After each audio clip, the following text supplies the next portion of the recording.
This is a true account, presented with care and respect for all impacted. The focus here is on understanding the investigation and what can be learned from it. True crime isn't just about what happened, it's about understanding why.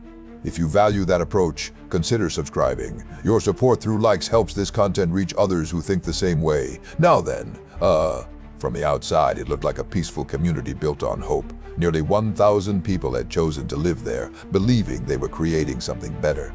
But over time, small changes began to appear. Rules became stricter, communication became controlled, and slowly, almost invisibly, their world began to shrink. What makes this case so significant isn't just how it ended, it's how it was allowed to happen in the first place. To understand how this story unfolds, we need to go back to the beginning. Not to Guyana, not yet, but to a time when everything seemed hopeful. Jim Jones didn't start as a figure people feared. In fact, many saw him as the opposite. In the 1950s in Indianapolis, he built something that stood out immediately. At a time when segregation was still deeply embedded in American society, his church welcomed people of all backgrounds.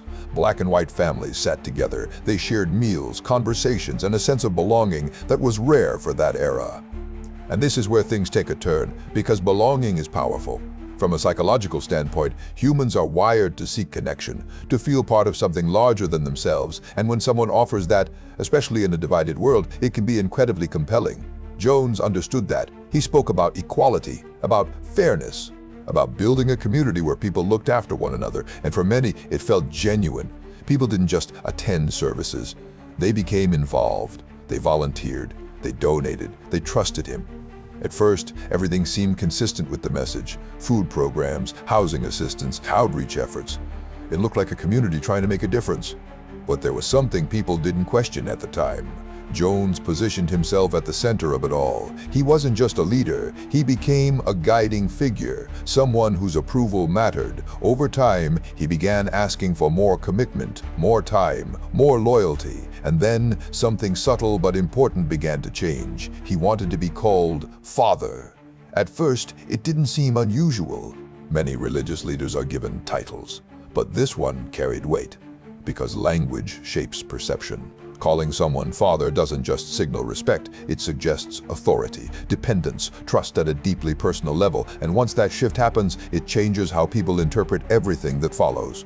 Looking back, the signs were already there. But at the time, they blended into the larger picture. As the community grew, so did Jones's influence. The People's Temple expanded beyond Indiana, eventually relocating to California in the late 1960s and early 70s. There, it gained even more visibility. San Francisco, Los Angeles, urban centers where social movements were gaining momentum.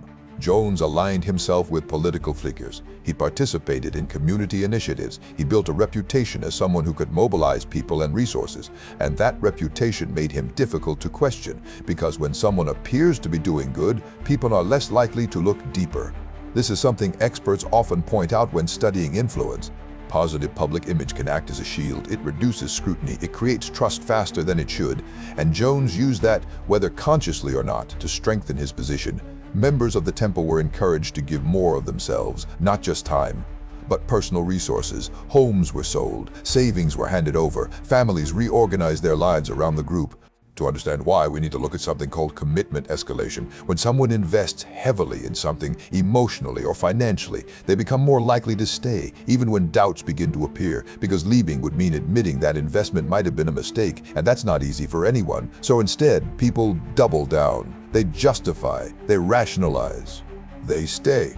And that's what makes this process so gradual and so difficult to detect from the outside. Inside the temple, life became more structured. Expectations increased, schedules became tighter, and Jones's role became more central. But to those involved, it didn't feel like control, it felt like purpose. And that distinction matters. Because when control is framed as purpose, it doesn't raise alarm. It feels meaningful. It feels right, at least in the beginning. Then came the idea that would change everything: relocation.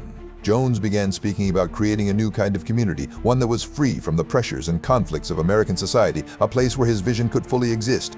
To many, it sounded like a solution, a chance to build something from the ground up, a perfect community. And that idea was powerful, because it tapped into something universal, the desire for a fresh start, a place where things could be better. But here's the detail that changes everything. The location he chose was remote, deep in the jungles of Guyana, far from cities, far from oversight, far from anything familiar. At the time, that distance was framed as protection, a way to avoid outside interference, to focus entirely on building something new. But from a psychological standpoint, isolation plays a very different role. It limits access to alternative perspectives, it reduces outside influence, and over time, it reshapes how reality is perceived. Because when your environment is controlled, your understanding of the world becomes controlled too, and nobody realized just how significant that would become. Nearly 1,000 people made the decision to follow him. They left behind homes, jobs, extended family. They traveled to a place most had never seen, not because they were forced, but because they believed. And that belief is the key to understanding everything that follows. This wasn't sudden, it didn't feel dangerous, it felt like progress, like commitment to something meaningful. But there was something they couldn't see yet, something that would only become clear much later, because once they arrived, leaving wouldn't be as simple as it seemed. And that's when the real shift began. So when the group made the decision to leave the United States entirely, most people saw it as a fresh start. Nobody realized it would become something else entirely. When the first groups arrived in Guyana, the reality didn't match the promise. What had been described as a thriving agricultural project was still under construction. The land was dense, the climate was unforgiving, and daily life quickly became demanding.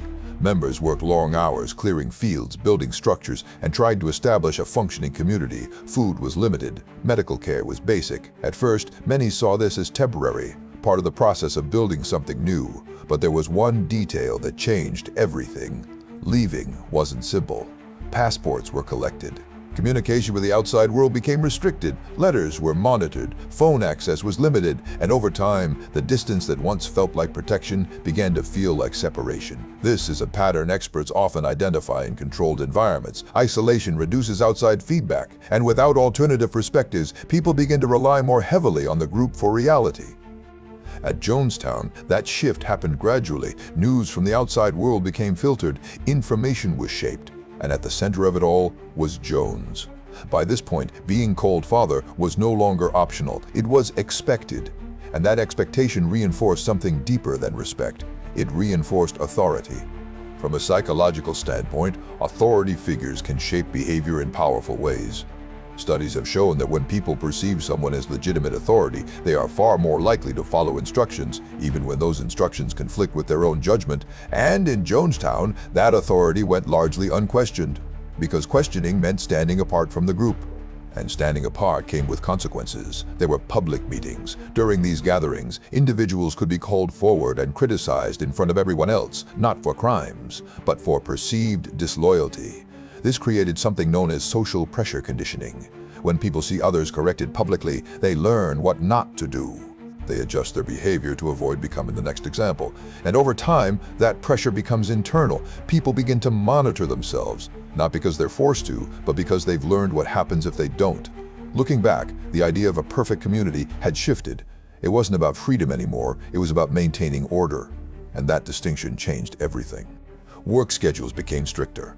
Daily routines became more controlled. Even rest periods were regulated. But here's where things take another turn. Jones's behavior began to change as well. He became increasingly suspicious of outside threats. He spoke about enemies, about people who wanted to destroy what they had built, and that message was repeated often. Because repetition reinforces belief. When the same idea is presented again and again, especially in an isolated environment, it becomes harder to question. This is known as informational influence. People begin to accept something as true, not because they've verified it, but because it's consistently presented as reality. And in Jonestown, that reality became narrower over time. One of the most significant developments was something referred to as practice drills. These were presented as loyalty tests. Members were told to gather quickly, sometimes in the middle of the night. They would be given instructions and expected to follow them without hesitation. At first, these drills seemed unusual, but over time, they became routine, and that's important because repetition normalizes behavior. What feels uncomfortable at first can become familiar with enough exposure.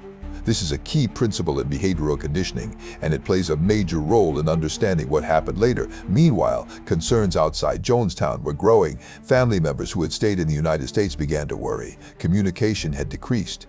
Messages felt controlled. Some reported that their relatives didn't sound like themselves anymore. And that raised questions. Eventually, those concerns reached the attention of a United States Congressman, Leo Ryan. Ryan decided to travel to Guyana to see the settlement for himself. From the outside, this seemed like a routine visit, an opportunity to observe, to gather information. But inside Jonestown, it triggered something else entirely: tension. Because outside scrutiny challenges controlled environments, it introduces uncertainty, and for someone trying to maintain authority, uncertainty can feel like a threat. When Ryan arrived, the atmosphere was carefully managed. Members presented a positive image. They spoke about the community as if everything was functioning well, and for a moment, it appeared convincing. But there was one problem. Not everyone wanted to stay. A few individuals quietly approached Ryan's group. They expressed a desire to leave, and that changed everything, because now the situation was no longer contained. The idea that people wanted to leave challenged the narrative. It suggested that the community wasn't as unified as it appeared, and for Jones, that represented a loss of control. From a psychological perspective, control is often maintained through consistency. As long as the environment remains predictable, authority remains stable. But when that consistency is disrupted, control begins to weaken, and that's what was happening. As Ryan prepared to leave with those who wished to go, tension escalated. What had been contained within the boundaries of Jonestown was now moving beyond them. And once that shift begins, it's difficult to reverse. Because the moment people start leaving, others begin to question, and questions are dangerous in controlled systems. They introduce doubt, and doubt spreads quickly. For Jones, this wasn't just about a visit anymore. It was about maintaining the structure he had built. And that's when everything started to accelerate. Events moved faster. Decisions became more urgent, and within a very short period of time, the situation reached a point where it could no longer be controlled. When Congressman Ryan decided to leave with several members, it triggered something no one could reverse, and within hours, everything would change. When Congressman Leo Ryan and his group made their way toward the airstrip, the situation had already shifted. What had begun as a visit had turned into something far more unstable. Several members of the community chose to leave with him, and that decision, simple on the surface, carried enormous weight. Because in a controlled environment, leaving isn't just physical, it's psychological. It represents a break in belief, a challenge to authority, a signal to others that another path exists. And once that idea appears, it becomes difficult to contain. At the airstrip, events unfolded quickly, tensions escalated. And what followed resulted in multiple people losing their lives, including Congressman Ryan. We're not going to focus on the details of that moment, because what matters more is what it triggered. Back at Jonestown, the atmosphere changed almost immediately. The structure that had held everything together began to fracture. From a psychological standpoint, this is what happens when a system built on control starts to collapse. When authority is challenged, it often responds by tightening control. But if the challenge is too strong, that control can shift into something else entirely. Jones gathered the community. He spoke about threats, about consequences, about what might happen next. And this is where the earlier patterns become critical. Because by this point, members had already been conditioned. They had experienced isolation, they had adapted to strict routines, they had participated in repeated drills. Those practice drills weren't random, they were preparation. They trained people to respond quickly, to follow instructions without hesitation, to accept a shared narrative without questioning it. And that's what makes this case so significant, because what happened next didn't begin in that moment. It had been building for months, even years. The idea presented to the group was framed as a final decision, a response to an external threat. But from a psychological perspective, it reflects something deeper. A concept known as learned helplessness. When individuals feel that they have no control over their environment, they may stop trying to change it, even when options exist. Because over time, they've learned that resistance doesn't lead to improvement. In Jonestown, that pattern had been reinforced repeatedly. And combined with authority pressure, it created a situation where compliance felt like the only option. We're not going to describe the events in detail, but the outcome was clear. Over 900 people lost their lives that day. Families, children, entire social circles, and for decades people have asked the same question: why? Why didn't more people leave? Why didn't more people resist? And the answer isn't simple. Because it challenges a common assumption that people in these situations are fundamentally different, but they're not. From a psychological standpoint, the mechanisms at play are well understood. Authority influence, group conformity, isolation, fear conditioning. These are not rare phenomena. They exist in many environments, just at different intensities. And when they combine, they can reshape how people think, feel, and act. One of the most important insights from this case is how gradual the process was. There wasn't a single moment where everything changed. There were many small moments. Each one seemed manageable on its own. Each one could be explained, but together they created a system that was difficult to escape. This is often referred to as incremental control, and it's one of the most effective forms because people adapt step by step. They don't notice the full shift until it's already happened. Another key factor is identity. In Jonestown, individual identity became tied to the group. Beliefs, relationships, daily life, everything revolved around the community. And when identity becomes collective like that, leaving doesn't just mean walking away, it means losing a part of yourself. And that's a powerful barrier, even when doubts begin to form. Some individuals did manage to leave, others were not present at the settlement that day, and their accounts have helped researchers understand what happened more clearly. But even among survivors, one theme appears consistently. The experience didn't feel extreme in the moment. It felt normal because normal had been redefined. And that's one of the most important lessons this case offers, that environments can shift gradually until something that would once seem unthinkable feels like the only possible outcome. Jim Jones himself was later found seated, having died from a gunshot wound. Investigators believe it was self-inflicted, but even that detail, while often focused on, doesn't explain the broader picture. Because this case was never just about one person, it was about a system built over time, reinforced through behavior, maintained through belief. And once that system reached a breaking point, the outcome followed. So what can we learn from this?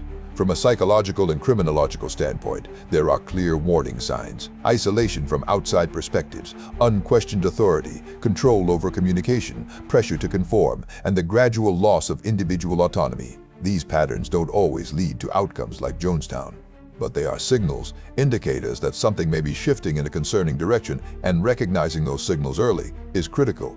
Because prevention doesn't happen at the end of a situation like this, it happens at the beginning, when the changes are still small, when questions can still be asked, when leaving is still possible. And that's why this case continues to be studied, not just for what happened, but for what it reveals about human behavior.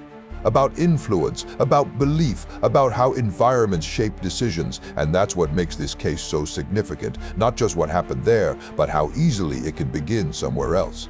If this case resonated with you, I covered another investigation that explores how psychological influence can shape behavior in ways most people don't expect. That video is on screen now, and if you haven't subscribed yet, there's a button right here. I'll see you in the next one.